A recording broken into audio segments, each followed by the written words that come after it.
So you might have been planning to leave town this weekend, but the snow might have interrupted those plans. Yeah, it's important to check the flight status, as always, at flydenver.com. Right now, FlightAware is reporting 22 delays and 8 cancellations out of DIA. Alex Renteria with the airport joins us on the phone this morning. Alex, good morning. What's going on out there right now? Good morning. Well, we're seeing compacted snow on Peña. So like you just recently mentioned, it's really important that folks drive safe, give themselves extra time if they do plan on driving or consider taking the RTDA line.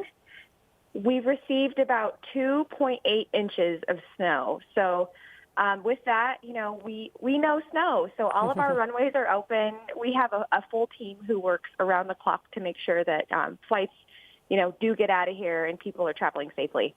We know that DIA had some delays and cancellations last night. Seems that you guys got back on track overnight and not too many problems this morning.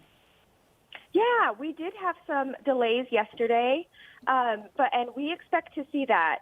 But we are back on track, and you know, now that the weather is going to be better by, you know, a little bit later this morning, we see sunny skies for our weekend travelers. Yeah, and many people feel like, you know, when it's this cold and you have to de-ice the planes, that sets everything behind, but it really doesn't, does it?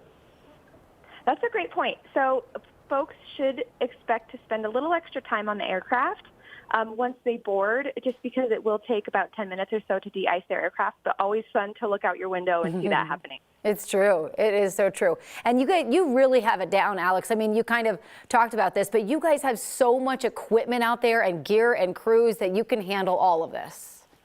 That is so true. We have so many pieces, a variety of equipment, anything from us putting snow in the middle of the airfield to melt it, to these huge brushes, and we can clear a runway in 15 minutes or less. So big props always to our award-winning snow team. Yeah. Yep. And before we let you go, just want to mention next week, I know you're gearing up for a really busy week next week, right?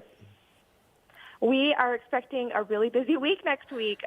So passengers should arrive at the airport at least 2 hours prior to their boarding time. And let's say you're traveling with your family and you think that's a lot. There's really something fun to do today. Our ice rink just opened. So it's a free activity for community members or passengers. And there's free rentals, and it's just something fun to do. All right. Sounds great. Alex Renteria at the airport. Thank you much. Appreciate it.